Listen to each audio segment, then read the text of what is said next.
1982, the world was captivated by this story of a gentle alien who became stranded here on Earth, and the young boy named Elliot who brought E.T. into his mom's suburban California home. In this movie, it's the children who see the innocence and the nonviolence of E.T., and they find a way to outwit the government to help E.T. go home. Now, E.T. is a unique film among Hollywood's space alien stories.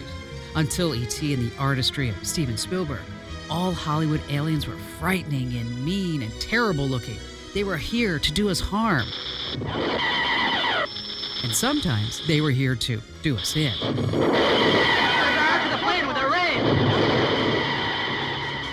But whether evil or innocent, we're left with the same question. Could there really be intelligent life in a galaxy far, far away? Now, some believe there's little question that they're out there, somewhere. After all, the universe is a pretty big place. Others believe that extraterrestrial intelligent life just isn't out there anywhere. But whatever the case, one thing is true. The truth is out there. And before we get started, a special thank you goes out to our partners in the podcast because they make this podcast possible.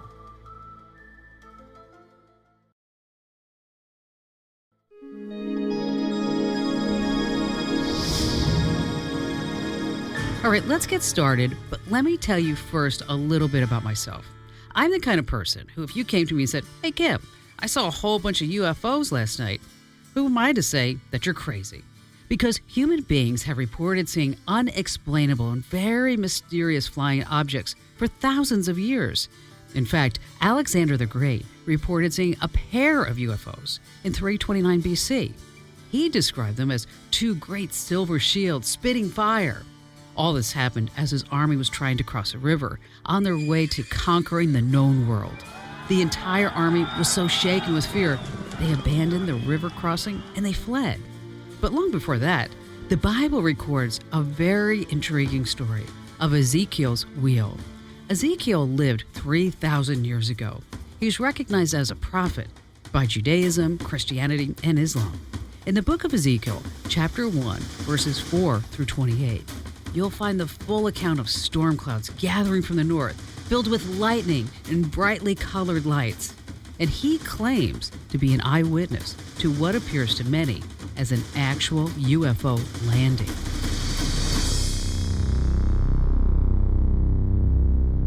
Now, you may be thinking to yourself, come on, Kim, that was in ancient times, long before the birth of Christ.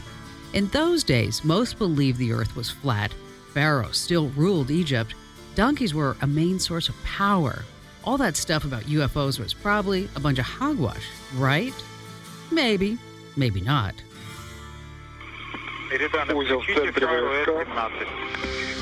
Larry Chow is an astronaut, the commander of Expedition 10 aboard the International Space Station. In 2005, while on a spacewalk, he sees something out of the corner of his eye. We were kind of coming into that part of the orbit where we were kind of in that twilight zone between darkness and lightness. And during that period, just for a few seconds, you kind of can't really tell where you are. Everything's kind of this fuzzy, twilight. And so I didn't know if I was looking at the Earth, looking into deep space or what. And I saw what looked like 4 or 5 lights kind of in a line with one offset and kind of a small V or a check mark seemed to fly by. And I said to my partner Saljan in Russian, I asked him if he saw those lights fly by, and he was looking the other way, so he didn't see it. And then suddenly we went into daylight and everything was gone and all brightly lit.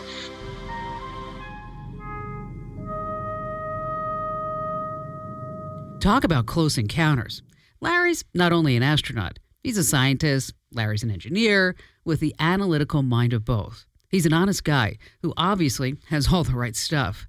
Some people thought what he saw was a UFO. We'll hear much more from Commander Chow in a few minutes about what he really witnessed. But first, do you remember this 1997 film?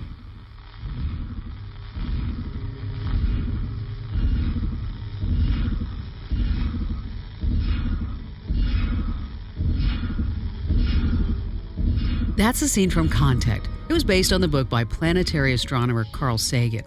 Contact is about a young astronomer who's looking for evidence of ETs, and she finds it, a radio signal from outer space. Science fiction? Well, not at all. Every day, real scientists are trying to detect radio signals from space. My name is Seth Shostak, and I'm Senior Astronomer at the SETI Institute here in the Silicon Valley of California. Seth's job is kind of cool. He leads a group of scientists in the search for intelligent life on other planets. Well, when you're talking about intelligent life, all you're really saying is it's life that's clever enough to, make signals we could pick up. Might be some sort of biological intelligence like we are, like Homo sapiens, and that would probably require a planet that's, somewhat similar to the Earth with liquid oceans and atmospheres and stuff like that. But on the other hand, it could also be that intelligence elsewhere has moved beyond biology to synthetic intelligence. And so it may be that what's behind the microphone is another machine. Okay, come on back down to Earth. Seth is not talking about Martians. He assures us there are no such things. Rather, he's talking about real science, pure science, and the numbers behind that science. Now, listen carefully and keep an open mind. Scientists have actually discovered more than 400 billion stars in the universe, and they know that there are many, many more. Consider now that each one of those stars is a sun, and each sun has its own orbiting planets. That means there are upwards of 1 trillion planets within our own galaxy, and there are 1 to 2 billion galaxies in the entire universe, maybe more. If only 1 in a million of those planets meets the requirements for your gusto-grabbing, free-living lifestyle, that's still 1 million worlds just in our galaxy. So, the numbers look good because they're large. Let's use this as a basis for Seth's argument. By pure numbers alone, the chances of finding another planet enough like our own Earth, with the right kind of atmosphere to sustain life, with water, with oxygen, and everything else that we need to live. As it turns out, those odds are actually pretty good. And if Earth has a doppelganger in another solar system, that means there's probably intelligent life on that planet too. Now, how do we go about finding them? Perhaps radio waves are our best bet. Radio was invented before lasers were invented. It's historical. But there are other good reasons for using radio. Radio waves go right through the gas and dust that hang between the stars, so they're not blocked en route. That's a good thing. Radio waves are also a good way to send information to people or things or whatever you're sending the information to, whatever your target is, where you don't necessarily know exactly where they are, because you can do a kind of broadcasting with radio that's very hard to do with other modes. So you can say, look, I'm going to just target anybody who's in this part of the galaxy. Well, with radio, that's possible. It's also true that radio waves are very inexpensive to produce in terms of the energy required. So that's what we did. Back in the mid-1950s, we started searching for the tiniest of radio signals outside our own solar system. On the taxpayer's dime, engineers and scientists got together and built a massive radio antenna in Green Bank, West Virginia. This huge geographical area is now known as the nation's quiet zone. Cell phones and Wi-Fi, even television remotes, are illegal. You can learn more about life in the quiet zone in another one of my Commando On Demand podcasts. But first, let's get back to the technology used to search for intelligent life. The modern search started about 60 years ago, and it's never stopped. There are hundreds of billions of star systems in our galaxy. If you can't find any intelligent life in that, it's like saying, I can't get a good lunch in North America, so I'm going to look at some other continent. The way it works is really quite simple. We have these antennas, the big antennas often, or they're collections of small antennas that amount to a big antenna. We point them in the direction of nearby star systems where we think, okay, there might be some planets around that star. And then we look over as much of the radio dial as we can for signals that are at one spot on that dial. In other words, what are called narrowband signals. Those are the kinds of signals transmitters make, natural radio emitters don't. So if we find a narrowband signal that's coming from the direction of a star system, we say, well, I have no idea what they're saying or if they're saying anything, but they've got a transmitter. And that's the first thing we look for. Think of it like this. Scientists have a massive antenna hooked up to a radio receiver. They point the antenna at one of the millions of stars in the universe, then slowly tune the radio from one end of the radio's frequency range to the other. they're closely listening for the tiniest of sounds. We're talking about bleeps and hums and clicks, anything that might be considered a radio signal. Then they move on to the next star, and then the next, and then the next, and the next, and on. And after 60 years, nothing. Coming up next in this Commando On Demand podcast, Kim talks more to Seth about why he believes that if there is intelligent life in the universe, that we'll be discovering it within the next 20 to 30 years.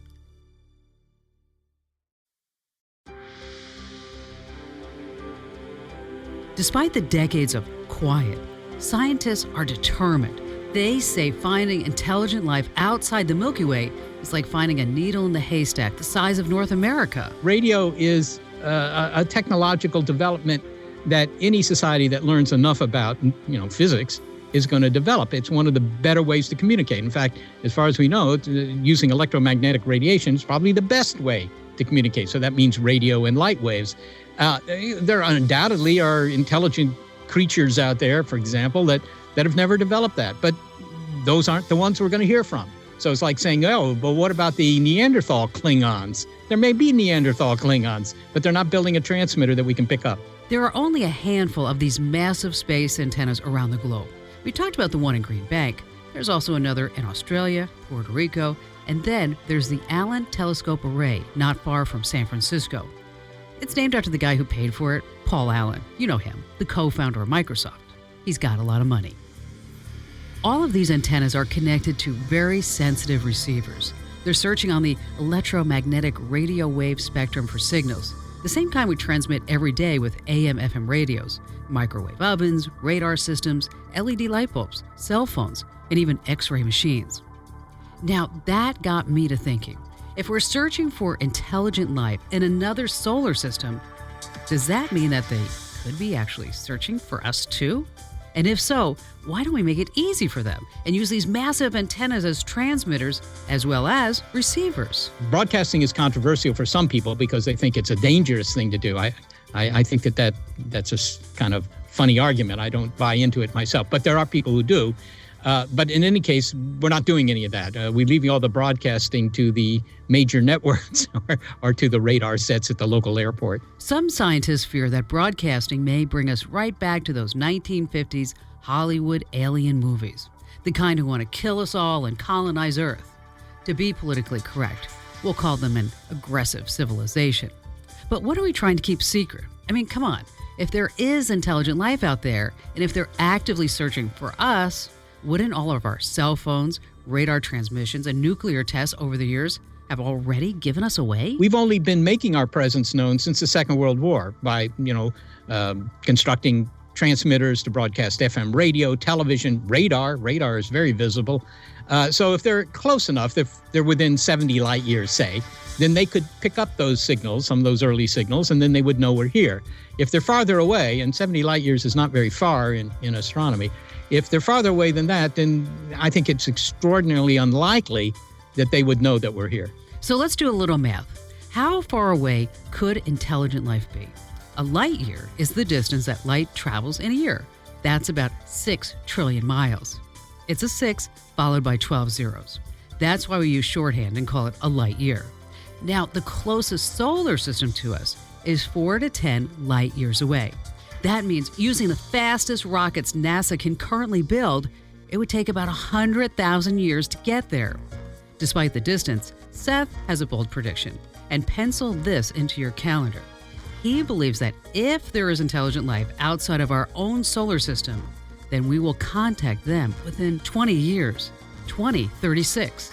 That is largely based on what's called Moore's Law here in the Silicon Valley. It just notes the exponentially increasing speed of our computers, fundamentally. And since computers are such a big part of this experiment, by increasing the speed of computers, you increase the speed of the search. So if you kind of consider that and say, well, how many star systems can you look at in 20 years' time? The answer is maybe a few million, maybe. And a few million strikes me as the right number to book success. I might be wrong, but that's my impression. Imagine it. Within 20 years, we'll know if there's intelligent life outside the Milky Way. But we won't be able to communicate with them, sending them messages back and forth. If they are 10 light years away, it it will take 10 years to get a signal from here to there, and then another 10 years to get a response, if they were to respond right away. And traveling there, just forget it. So scientists came up with some pretty efficient ways of exploring our neighbors once we do find them. There are two options. Number one, send a probe about the size of $50. That would take about 100 years. Option two, build a very large telescope in space so you can study these new worlds without the need to travel at all. Either way, excitement's really building because the smart money is not if we find intelligent life, it's when. This is the first time in the history of humans where we could actually hope to prove that there's somebody else out there. I mean, everybody's thought about it. I'm sure the cavemen thought about it, but they couldn't do any experiments. And we can. There's no money for it. That's a real problem. That's what greatly limits the amount of effort that can be expended. But on the other hand, this could very well be the generation that finds the signal and thereby proves that what's happened here on Earth, as nifty as it is not, the only place where it's happened. We're not the only kid on the block. If we're not the only kids on the block, maybe someone out there has discovered a way to defy physics as we currently understand it and travel faster than the speed of light. Maybe those lights Commander Larry Chow noticed out of the corner of his eyes were really transport vehicles engineered by intelligent beings from another planet. Could it be possible? At the time, I thought it was some kind of a military satellite constellation. I didn't know what it was exactly. I never really thought it was like, aliens or anything like that. But what was interesting is because, our calls are all in the clear. So people heard me say that, and since they got on the internet, and next thing you know, it's reported that I saw UFOs flying around, and then at almost as quickly, of course, they know exactly what time I made with transmission. They could figure out exactly where the station was, and it turns out we were off the coast of South America, and there had been a line of fishing boats there using very bright lamps to attract squid. They were fishing for squid, and so that's what I saw, and it was the rotation of the Earth that made them appear to fly by. So that was kind of interesting. It's pretty exciting to think about. And in the meantime, in the words of the Buddha, there are only two mistakes one can make along the road to truth: not going all the way and not starting. Hey, thanks for listening. I'm Kim Commando. Just want to remind you that if you like this podcast, there's much more where they came from over at commando.com/podcast. And you can also tune into my weekly radio show on over 400 stations from coast to coast and around the world on Armed Forces Radio. To find the station nearest you, head over to commando.com/radio. That's commando.com/radio.